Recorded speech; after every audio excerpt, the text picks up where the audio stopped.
déjà à mi-parcours de la compétition. Bienvenue à tous sur TV5 Monde pour la 4e étape de la tropicale Amissa Bongo avec une excursion aujourd'hui au Cameroun. Mais avant, ici, je vous racontais la petite histoire d'un maillot blanc.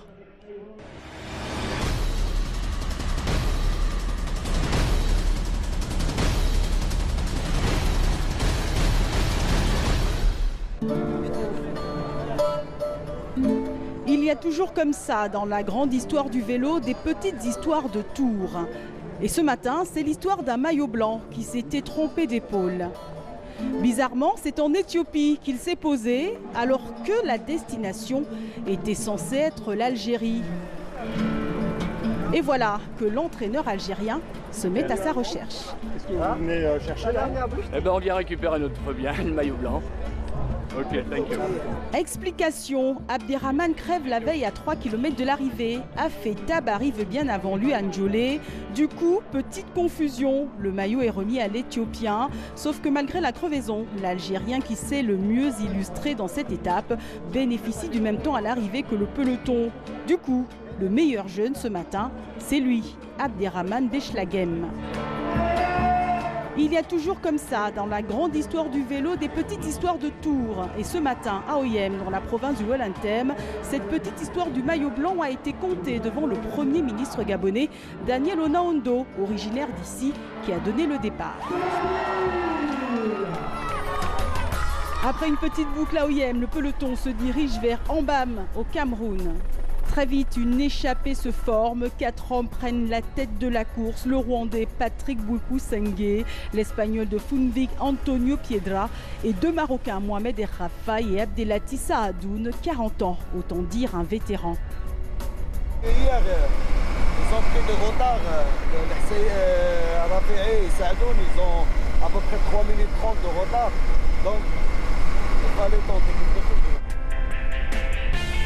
Les calculs sont simples, les 4 hommes de tête ne sont pas des concurrents pouvant bousculer la hiérarchie au général. Des 4, le meilleur placé, Saadoun, est à 3 minutes 30 secondes du leader.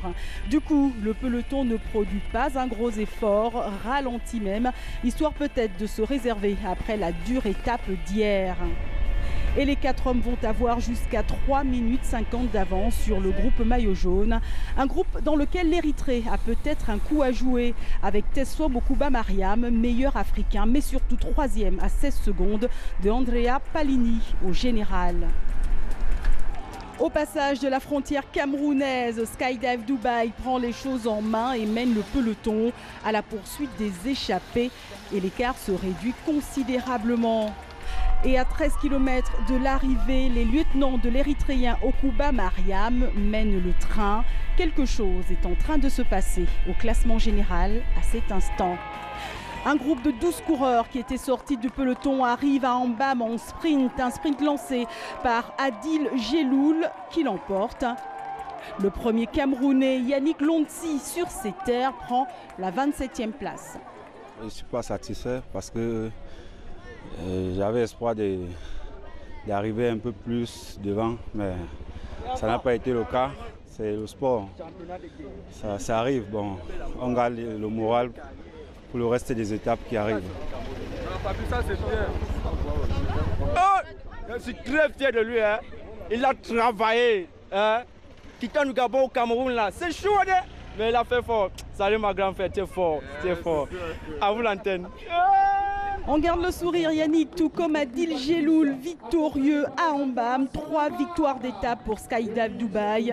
Et le maillot jaune reste sur les épaules de Andrea Palini. Au général, belle remontée de Tesfom Okuba Mariam. L'Érythréen prend la 2e place à 6 secondes du leader.